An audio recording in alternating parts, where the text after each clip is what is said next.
Hi friends, ये आज हमारा फोर्थ लेक्चर है जर्नल एंट्रीज पर इस सीरीज में। ठीक है, अब तक हम लोगों ने जो पहले किया था उसमें पहले तो बेसिक हमने अंडरस्टैंडिंग ली थी अकाउंट्स की। उसके बाद हम देख रहे थे नॉमिनल और रियल एंट्रीज, नॉमिनल और रियल अकाउंट के बीच में जो एंट्रीज या ट्रांजैक्शंस होते हैं उसके बारे में। लेकिन आज हम लोग नॉमिनल और रियल के अलावा रियल टू रियल जो जर्नल एंट्रीज होती हैं उसको भी यहां पर अंडरस्टैंड करेंगे। ठीक है, तो स्टार्ट करते हैं। सबसे पहले दिया हुआ है परचेज गुड्स वर्थ ₹8,000। तो इसमें गुड्स का परचेज है, ठीक है, और कोई इंफॉर्मेशन नहीं दी है, मीन्स कैश है।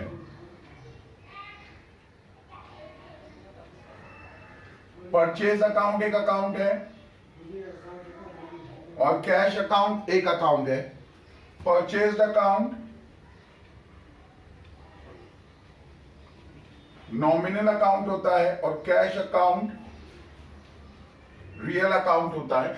मैंने अब तक आप लोगों को सिखाया है कि कैश के मूवमेंट को हमको सबसे पहले देखना है जर्नल एंट्री में। तो जब हम परचेज करते हैं तब हम पेमेंट करते हैं, मतलब कैश जाता है तो क्रेडिट का लॉ लगेगा, व्हाट गोज आउट। और परचेज करेंगे तो परचेज एक्सपेंस है, मतलब डेबिट का लॉ लगेगा, एक्सपेंसेस। तो जर्नल एंट्री बनेगी purchase account debit to cash account. ये हो गई पहली। दूसरी में परचेज फर्नीचर फॉर ₹17,000। अब देखो, अब ये इंपॉर्टेंट है, जब परचेज ऑफ गुड्स होता है तो उसको हम परचेज बोलते हैं, ठीक है। लेकिन जब हम परचेज ऑफ फर्नीचर करेंगे तो उसको फर्नीचर बोलेंगे। किसी भी असेट का परचेज होगा तो उस असेट का नाम आएगा, ठीक है। तो हमने परचेज क्या किया है, फर्नीचर, तो फर्नीचर का नाम आएगा फर्नीचर अकाउंट। और कोई बात नहीं हो रही है तो हम इसको कैश समझेंगे। पेमेंट कैसे हुआ, कैश से हुआ। सो अगेन परचेज किया है तो फर्नीचर भी रियल है और कैश भी रियल है। बहुत ही आसान होती है real to real journal entry. एक चीज आ रही है, एक चीज जा रही है, तो आ क्या रहा है, फर्नीचर। सो डेबिट में लिख देंगे व्हाट कम्स इन, और क्रेडिट में लिख देंगे व्हाट गोज आउट। तो आप देखो इस ट्रांजैक्शन में फर्नीचर आ रहा है डेबिट, कैश जा रहा है क्रेडिट। तो ये हो जाएगा furniture account debit to cash account, ठीक है। तो ये जर्नल एंट्री भी जो हमने पास कर दी। पहली बार हमने असेट्स की एंट्री, पहली बार हमने जो है वो एसेट्स के परचेज की एंट्री की है। तो याद रखो असेट्स के अंदर असेट का नाम आता है, जो भी असेट हो। फिर bought debentures Tata of Tata limited worth ₹1,000, ठीक है। अब हमने डिबेंचर्स खरीदे, तो डिबेंचर्स का अपना कोई अकाउंट नहीं होता है, उसको हम लोग बोलते हैं इन्वेस्टमेंट, इन्वेस्टमेंट अकाउंट। और अगेन पेमेंट की कोई डिटेल नहीं दी है, मतलब कैश पेमेंट किया है। तो इन्वेस्टमेंट अकाउंट और कैश अकाउंट दोनों ही रियल अकाउंट हैं।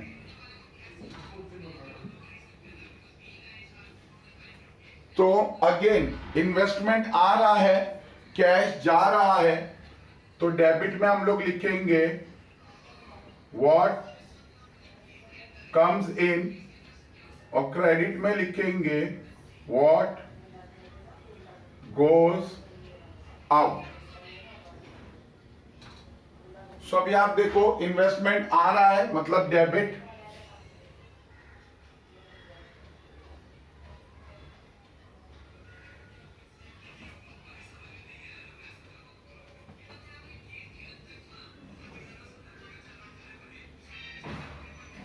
इन्वेस्टमेंट आ रहा है, इन्वेस्टमेंट अकाउंट डेबिट और कैश जा रहा है तो कैश क्रेडिट। फोर्थ एंट्री देखो, sold goods of ₹20,000 and received amount through online transfer. अब यहां पर सेल्स एक चीज है और दूसरी चीज है ऑनलाइन पेमेंट। तो पहला अकाउंट हो जाएगा सेल्स अकाउंट और दूसरा अकाउंट हो जाएगा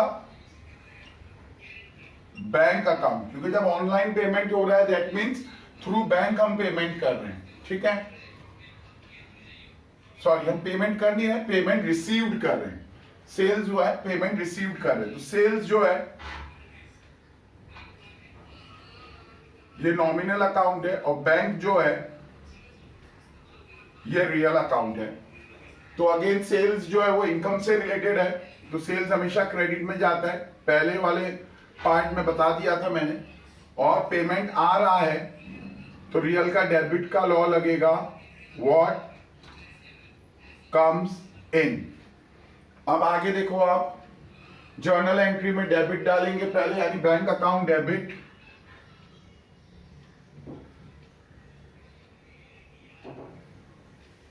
टू सेल्स अकाउंट। अब यहां आ जाओ फिफ्थ एंट्री पे, रिसीव्ड कमीशन ₹2,500 बाय चेक। तो कमीशन एक है और बैंक एक है, तो एक अकाउंट हो गया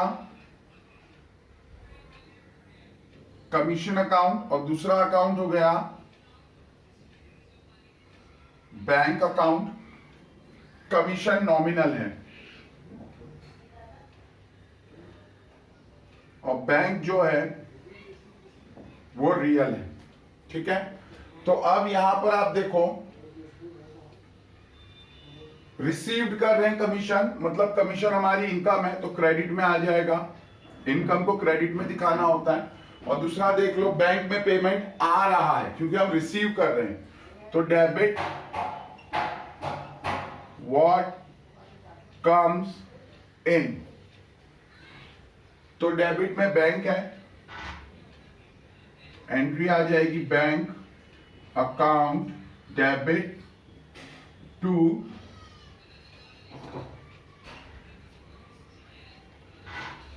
कमीशन अकाउंट। फिफ्थ एंट्री भी हो गई। अब सिक्स देखो, सोल्ड ओल्ड मशीनरी फॉर ₹4,000। तो अब सेल्स जो हो रहा है वो गुड्स का नहीं हो रहा है, सेल्स जो हो रहा है मशीनरी का हो रहा है। मशीनरी असेट है तो असेट का नाम लिखेंगे मशीनरी अकाउंट, और हम बेच रहे हैं तो पैसा मिलेगा और पेमेंट के बारे में कोई डिटेल नहीं दी है तो हम इसको कैश कंसीडर करेंगे। तो मशीनरी अकाउंट रियल अकाउंट है और कैश अकाउंट भी जो है वो भी रियल अकाउंट है। तो मशीनरी अकाउंट जो है वो जा रहा है और बदले में कैश आ रहा है, तो कैश जो है वो डेबिट है और मशीनरी क्रेडिट है, बिकॉज व्हाट गोज आउट का लॉ लगेगा और डेबिट में व्हाट कम्स इन लगेगा। ठीक है, तो कैश आ रहा है तो cash account debit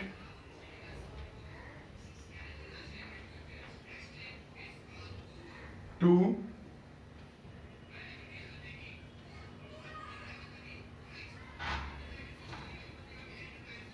machinery account.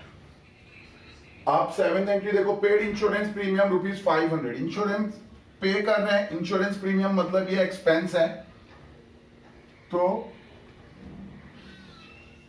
Insurance account बोल सकते हैं। इंश्योरेंस अकाउंट और पेमेंट की डिटेल नहीं दी है तो हम इसको मानेंगे पेमेंट कैश हुआ है। ठीक है, तो इंश्योरेंस अकाउंट जो है वो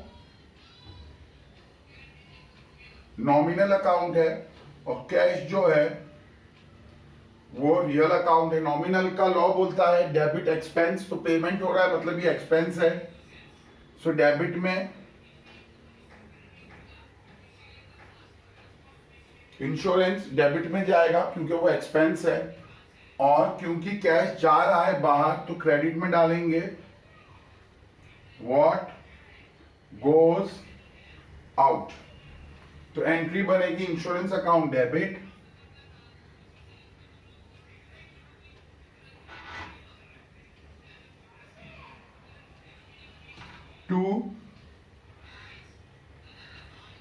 कैश अकाउंट। नेक्स्ट आ जाओ, sold goods of ₹10,000 for cash. Sales हुआ है, गुड्स का सेल्स हुआ है और कैश ट्रांजैक्शन कैश है। तो एक अकाउंट मिल गया हमको सेल्स अकाउंट, दूसरा अकाउंट है कैश। इस बार तो कैश गिवन भी है। तो सेल्स जो है वो नॉमिनल अकाउंट होता है और कैश जो है वो रियल अकाउंट होता है। सेल्स इनकम है तो क्रेडिट में चला जाएगा, ऑटोमेटिकली कैश आ रहा है, सेल्स होगा तो पैसा आएगा, तो डेबिट व्हाट कम्स इन, इसका लॉ है। तो cash account debit to sales account, cash account debit to sales account, ठीक है। अब 9th, purchase motor van and paid the amount through NEFT. NEFT जो है वो इलेक्ट्रॉनिक ट्रांसफर होता है एक किस्म का। तो पहले तो परचेज मोटर वैन का परचेज है, मोटर वैन एसेट है तो उसका नाम आ जाएगा मोटर वैन अकाउंट, और अमाउंट एनईएफटी के थ्रू गया है मतलब बैंक अकाउंट। तो दोनों के दोनों ही रियल हैं।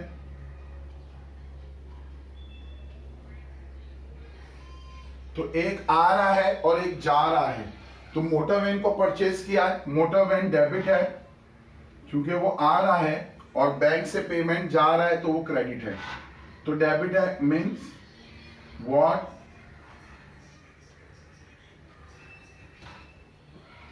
कम्स इन, और ये क्रेडिट है मीन्स व्हाट गोज आउट। तो एंट्री बन जाएगी motor van account debit to bank account. Entry बनेगी motor van account debit to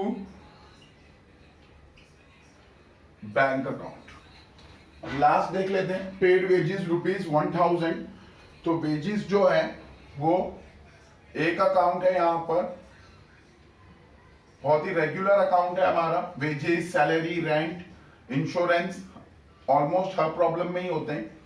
और दूसरा है कैश अकाउंट। तो वेजेस जो है वो नॉमिनल है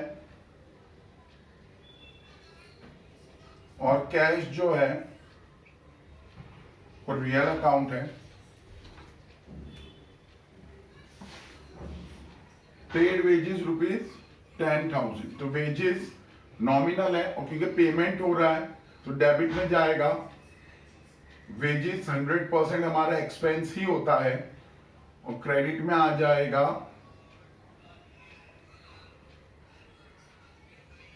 व्हाट गोज आउट।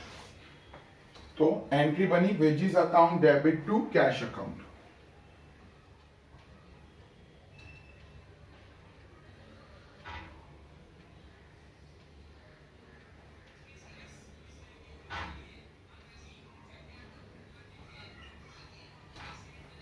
तो इसके साथ हमारा ये वाला सेट भी कंप्लीट हो गया। आहिस्ते आहिस्ते आगे बढ़ रहे हैं हम लोग। पहले सेट में हमने सिर्फ जो रेगुलर एक्सपेंस या इनकम होते थे वो किए थे। दूसरे सेट में हमने परचेज और सेल्स को उसमें एंटर किया था। उसकी वजह से जितने भी नॉमिनल्स थे वो सारे कवर हो गए। और अब ये हमारा तीसरा सेट है।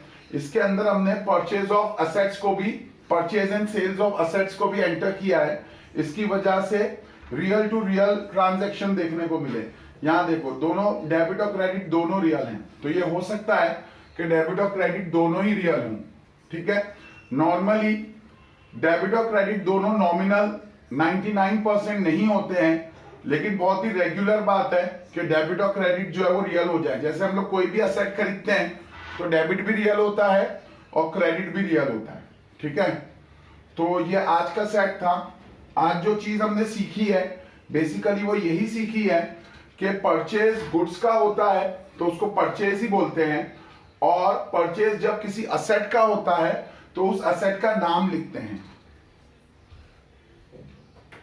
जैसे एंट्री नंबर 2 में फर्नीचर, एंट्री नंबर 3 में इन्वेस्टमेंट, एंट्री नंबर 6 में मशीनरी, एंट्री नंबर 9 के अंदर मोटर वैन। ये सब एसेट्स हैं। तो जब भी परचेज और सेल्स असेट का होगा तो उसका नाम लिखेंगे, वहां पे परचेज और सेल्स नहीं लिखेंगे। और जब भी परचेज और सेल्स गुड्स का होगा तो उसको परचेज और सेल्स बोलेंगे। ठीक है। उसके बाद एक इंपॉर्टेंट इंफॉर्मेशन ये भी है कि गुड्स का कोई अकाउंट नहीं होता है। ठीक है। गुड्स के लिए जो है मैं एक अलग से वीडियो बना दूंगा जिसमें गुड्स के जब भी गुड्स लिखना होता है तो कौन से अकाउंट्स के थ्रू हम लोग गुड्स को जो है वो प्रेजेंट करते हैं। जैसे गुड्स का परचेज हुआ है तो हम परचेज बोलते हैं, गुड्स का सेल्स हुआ है तो हम सेल्स बोलते हैं। आगे चल करके और 6-7 अकाउंट्स ऐसे मिलेंगे जो गुड्स की जगह पर हम लोग लिखेंगे। ठीक है। क्योंकि गुड्स अपने आप में कोई अकाउंट नहीं है। तो यहीं रुक जाते हैं आज। नेक्स्ट सेट जो है वो अगली बार करेंगे। चलो, थैंक्स, बाय।